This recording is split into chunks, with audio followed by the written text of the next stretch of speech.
education is the key to unlocking the doors to a lifetime of self-sufficiency.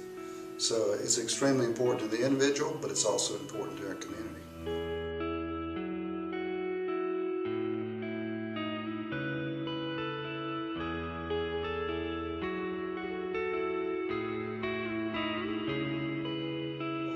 Medical research shows that the most rapid part of development in terms of our years is prenatal to age 3. Take a look at a ladder of success.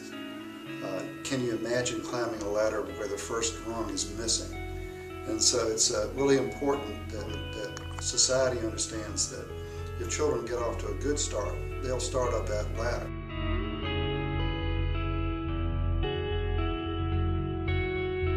You need to make sure that that child that's going through the system not only has a good environment in school, but also has support outside of it.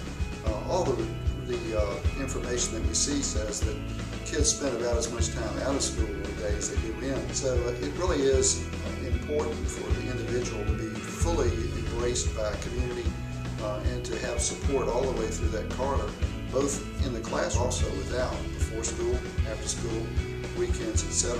The experiences that we have in our society avoid the experiences we have in the classroom if you look back on your own education.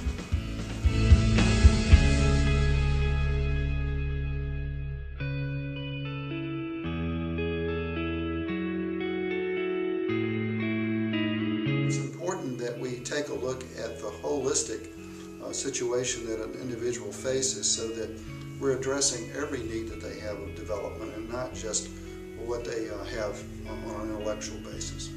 I think sometimes in the past the educational system has put way too much emphasis on what we can learn mentally when the person might physically not be able to perform. I have a friend that says, when the stomach's churning, the brain's not turning. And I think that's just one small example where someone comes to school to learn hungry or mentally upset. It's going to be very difficult for that child to really concentrate on what they're doing. We don't always know when we start out whether some of the actions we take are going to result in a better outcome. So one of the reasons to keep data is to find out whether we really are using the right tools.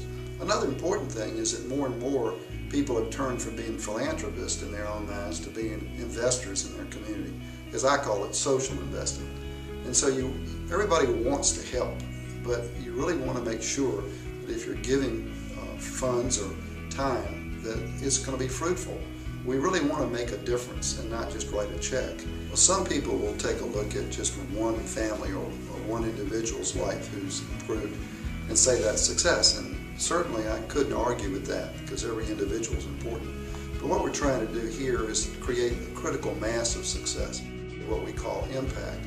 Impacting an entire geographic area, impacting neighborhoods, impacting families, and creating that kind of critical mass that says this area is an area in which people want to live, and people feel they will be educated, people feel they will be safe, and people feel that they can grow their success here without having to move to some other place. We want people to say, this is a special place. And for our kids to grow up and say, I am lucky, I am fortunate, I have all the opportunities that anybody that happens born anywhere because I was lucky enough to be born in Richmond, Virginia.